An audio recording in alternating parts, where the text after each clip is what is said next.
A true adventurer makes a road where none exists. The Dakar Rally, only on Supersport. Proudly sponsored by Total Quartz Lubricants.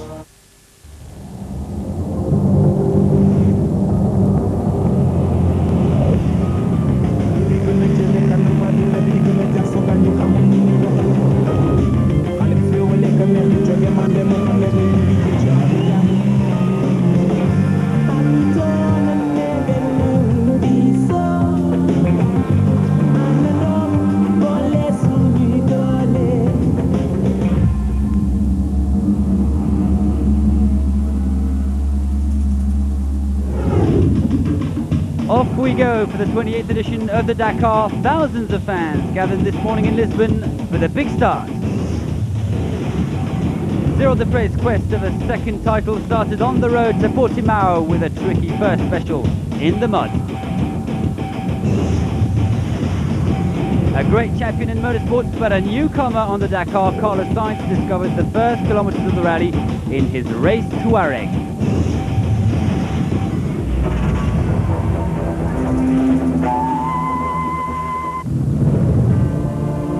The Portuguese fans had gathered in numbers around the starting podium close by the Geronimo Monastery to cheer the competitors taking off the stage one of the event. And they certainly came in numbers, 150,000 spectators during the 3 days of scrutineering, according to the police. Certainly a lot more today to see all the great champions of this Dakar. President Jorge Sampaio was present, so was footballer Luis Figo, to cheer on Luc Alphonse, Stefan Peter Hansel, the title holder. 475 vehicles were to take off in the race, 232 bikes, 174 cars and 69 trucks added to over 230 assistance vehicles, a total of 775 competitors in the race. All were to say farewell to beautiful Lisbon.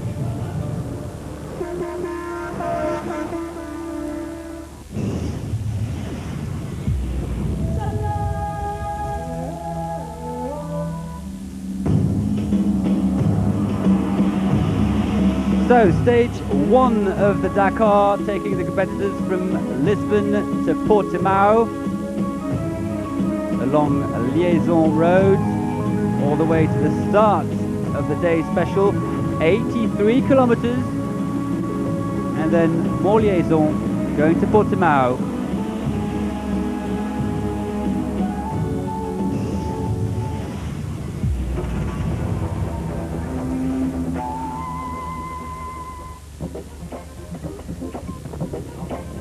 And let's take a look at what happened in the bike race. A real show all the way heading south of Portugal in extremely muddy conditions. But the first competitors, the quads and the sidecar riders, rather tricky. And the first surprise came from Portuguese privateer Paulo Gonçalves, riding at home and grabbing an excellent 10th position. Late entry Andy Caldecott, the Aussie. He only found out that last month that he was to start on the KTM Repsol. He took 9th position. Also a privateer, Jose Manuel Pellicer of Spain, finished 8th on the day.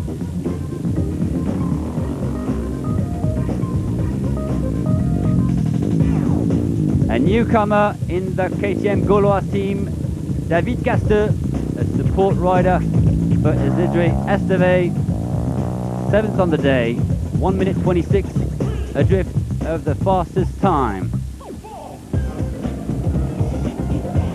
David Frétinier, winner of the last 4 European specials in the 2 previous editions of the Dakar. Well, he had to settle with 6th position, just over a minute adrift on his Yamaha. He'll be a fierce rival for the KTM boys.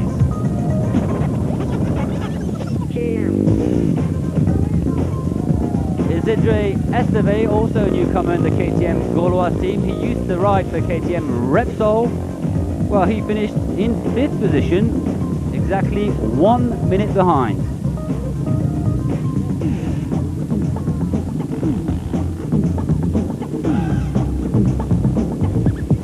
And the second surprise of the day, Helder Rodrigues, a privateer from Portugal who knows these paths. Well, he finished fourth, just 50 seconds behind. 3 Portuguese in the leading 10 of this special, including this man, Helder Rodrigues.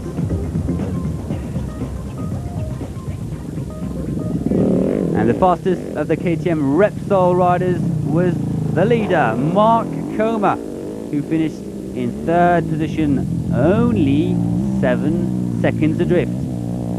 A tight battle on this muddy special.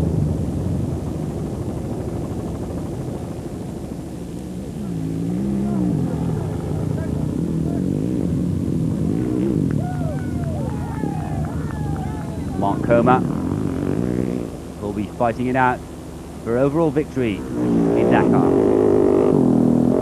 And this is the biggest surprise of the day. He's also from Portugal.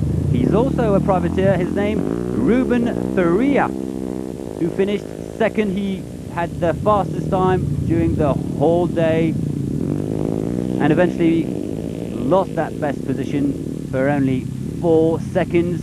Ruben Faria, who was given a 9-minute time penalty for making it late at a checkpoint.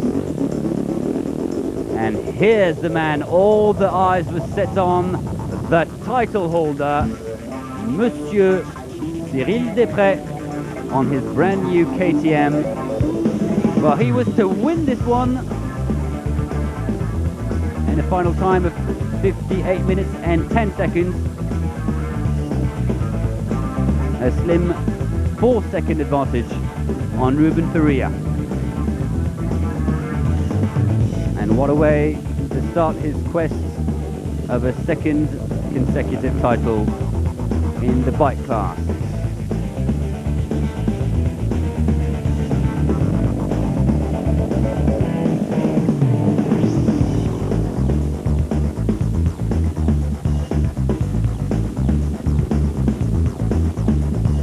Tough conditions, a lot of rain, a lot of fans, and for some privateers, ooh, it was almost in the river.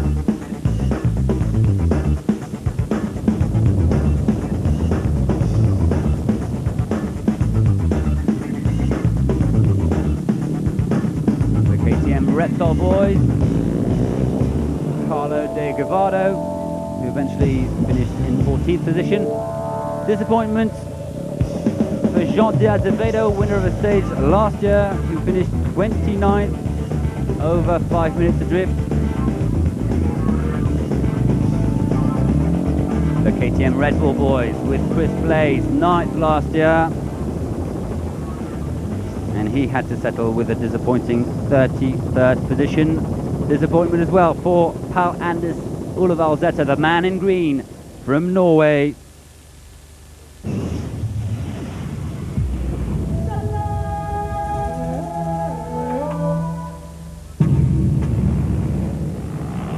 And the results of this first stage victory for Cyril Després with a 4-second advantage on Faria. Coma is 3rd, Helder Rodrigues 4th, Isidre Esteve 5th. Excellent result for Paulo Gonçalves of Portugal, 10th in this stage. Ce qui était un peu compliqué pour nous, c'est de se recaler. The main problem today was the orientation. There were many trees and road crossings and so many spectators everywhere. It wasn't easy to understand where we were. It was a bit tricky at the beginning. C'était plutôt une haie d'honneur, donc ça a été un petit peu délicat au début. And then during the last 30 kilometers, les 30 derniers kilomètres avec une petite averse, avec une grosse moto. And with such a big bike, it wasn't easy. These bikes are not done for muddy conditions. Today was a very special day for me, for Ruben Faria. I only knew at the end that I was 2nd overall. Unfortunately, I got a time penalty before the stage. We lost quite a lot of time when refueling at a petrol station while my team was waiting at the start of the stage. But this race is 15 days long, so this is not a big problem. Viemos todos juntos. Foi pena isso, mas esta prova são 15 dias e então isso, a penalização é ao menos. Sí, ha sido una especial bonita. Well, it was a good special for Montcoma, even if I had some problems with the water, which didn't allow me to see well, added to the fact that the bike was sliding quite a lot. Anyway, I'm happy. My loss of time is little, and tomorrow will be another day.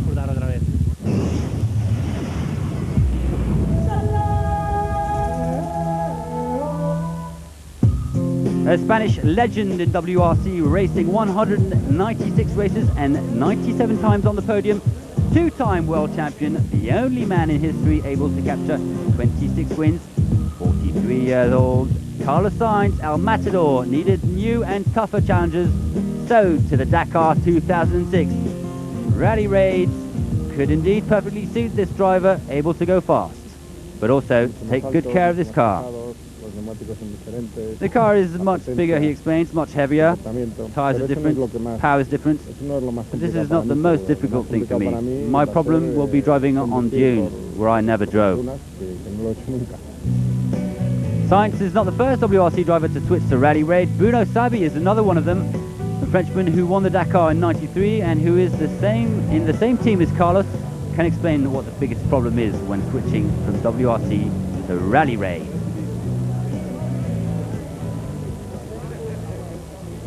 Well, the first problem is the lack of information, because in WRC you have a co-driver telling you every single turn. Well, here you miss information and you need to improvise.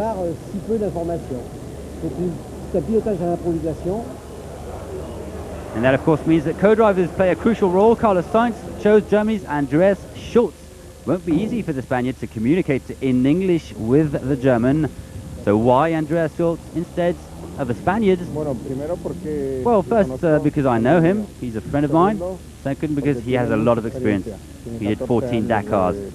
He proved to be a co-driver able to win the Dakar. He won it twice. Added to that, he knows a lot about mechanics. So he has all the qualities to be an excellent co-driver, especially for someone like me without any experience on the Dakar.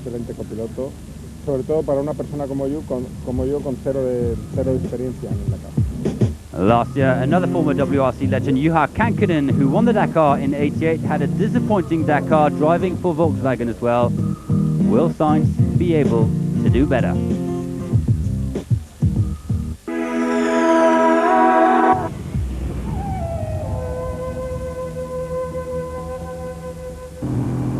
The car race was launched by title holder Stéphane Péterancel, the multiple Dakar winner on 2 and 4 wheels, was indeed the first to take off for the day special. Not too much pressure for the Frenchman, who will certainly wait for sandier terrain.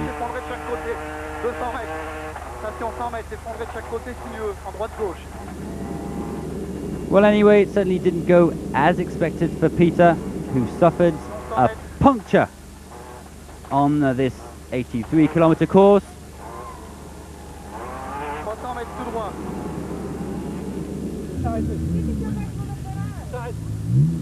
And the Frenchman was forced to stop and change a wheel. At the end of the day, Peter Hansel lost over 4 minutes and eventually managed 12th position. So a bit of an upset for Stéphane Péterancel. Probably wasn't expecting to puncture on these muddy paths.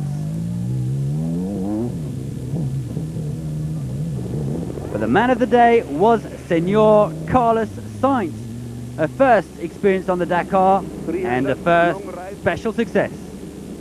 After the house, around the house, slow is right. The Spaniard took his Volkswagen Race Touareg to victory, clocking a final time of 56 minutes and 20 seconds. Not really a surprise on tracks that certainly suit a former WRC driver like himself, and like Robbie Gordon last year in Barcelona, and also on a Volkswagen, the Matador wins a first special for his first participation. Thumbs up to Carlos Sainz, the day's winner.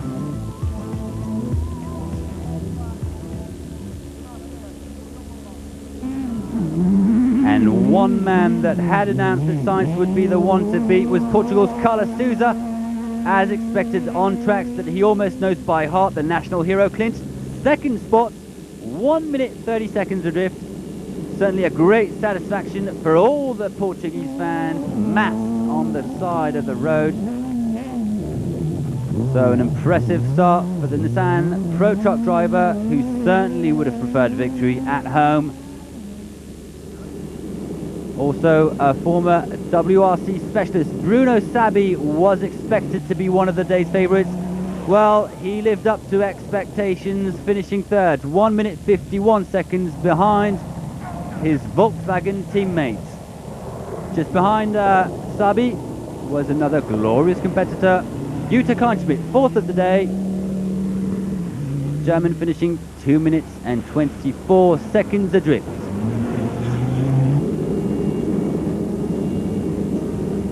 Four BMW X-Raids in the rally this year, including young Frenchman Gerlin Chichrit. Well, he probably managed the most promising performance of the day, capturing 5th spot.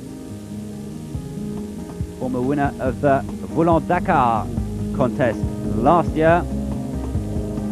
The Mitsubishi, and the fastest of the 4 drivers today was Nani Roma, the former bike winner 2 years ago, finishing 6th over 3 minutes adrift. But he can be satisfied of beating his friends and teammate Luc Calfon, runner-up last year. Back to Volkswagen with Janil de Villiers taking 8th spot. South African in one of the 5 Volkswagens. All 5 of the race Tuaregs finished in the top 10. What about the Slesher buggies? Well, not exactly the kind of terrain for a 2-wheel drive vehicle. Boss Jean-Louis Schlesser finished 11th over 3 minutes behind. His teammate Thierry Magnaldi took 9th position for his first kilometers in the big V8 buggy.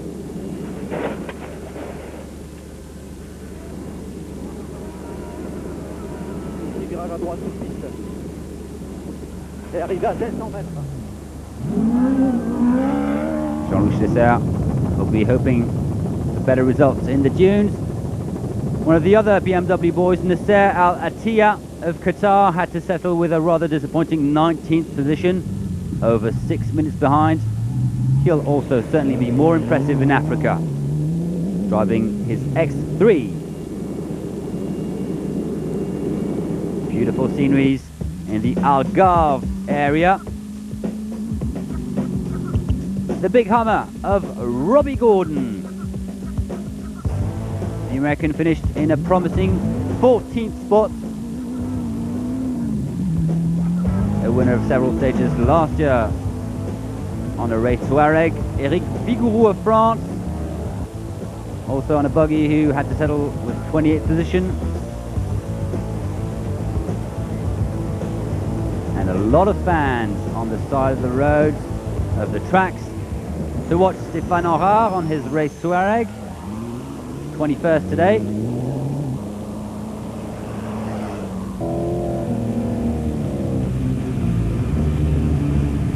Lots of action, lots of drama,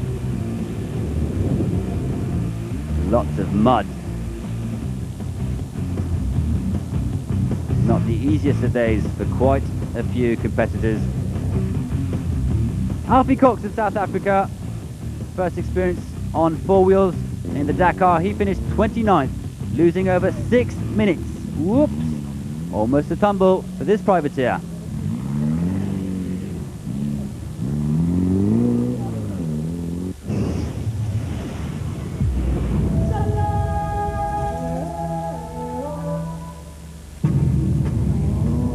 So victory on this first special for Carlos Sainz in a time of 56 minutes 20 seconds ahead of Carlos Souza.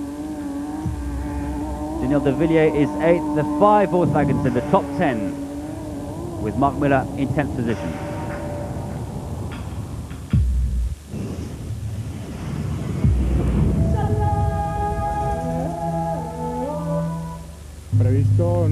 Well, on the Dakar, like in every race, you can expect anything. Obviously, we wanted to keep a good pace since the beginning, and as long as possible, and today we managed to do that.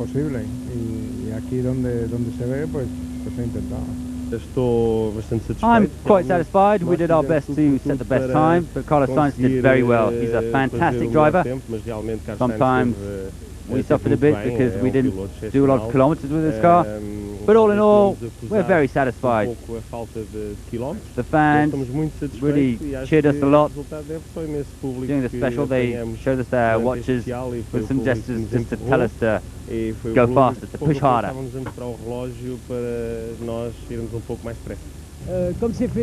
When you have indication panels like today, you really trust what you see, and so at a certain point I did a mistake, but it was only my fault, not Michel Perrin, my co-driver's fault. So I had to come back and I lost a bit of time. Then when I was in Peter Hansel's dust, or rather his mud, I decided to avoid risks and control the situation. It was a nice stage with a lot of spectators and very well organised, so this is what I want to remember. But for us, it didn't go so well. We broke a wheel, which caused a puncture, and because of that we've lost 3 minutes to change the tyre.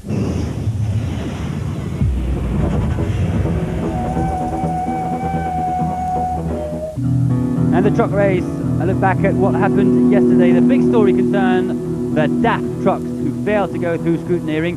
Race officials decided not to allow the 5 vehicles to be part of the race, so it was back home for the De Roy's father and son. And bad news for the truck race. Well, I'm very disappointed that they waited till the last day, till the last hour, till the last minute before coming up with a decision. We'd been trying to get things done some days before Christmas, and then we came here, which was not my intention, and then waited until 3 o'clock Friday afternoon on the last day of scrutineering. So it's sad, it's really very sad. En dan nog tot het allerlaatste moment, ja? Tot 3 uur de dag dat je nog kan keuren. Dat vind ik wel een beetje triest, echt triest. So the DAF trucks were to head back home, and they won't be able to worry the other competitors in the truck race, the Kamaz trucks, the Tatra trucks. The race carried on. 83 kilometers of special as well for the big machines.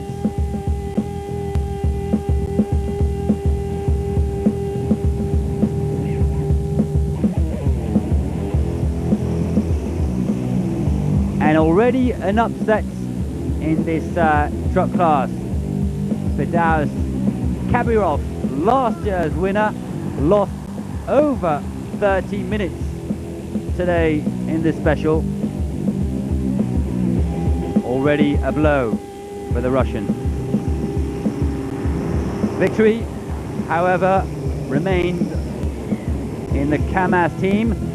Vladimir Chagin, a 4-time winner of the event, clinching the fastest time in 1 hour, 12 minutes and 59 seconds. Heavy braking there for the Russian Dakar champion. A good performance indeed for another former WRC driver, Miki Biatsion, a world champion in WRC, who finished second on the day, 2 minutes and 20 seconds adrift. Third position for Andre de Azevedo, the Brazilian, on his Tatra truck, over 3 minutes adrift. And another former WRC driver, Markku Allen of Finland, finished in 4th position.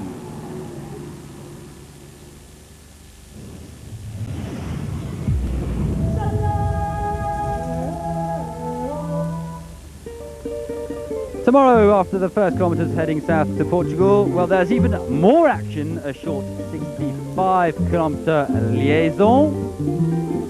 And then for the first time in Dakar history, a stage of over 100 kilometres on European soil, fast and mountainous tracks, the thrill of riding and driving, and the beauty of a sight sometimes that might remind you of Pikes Peak in Colorado.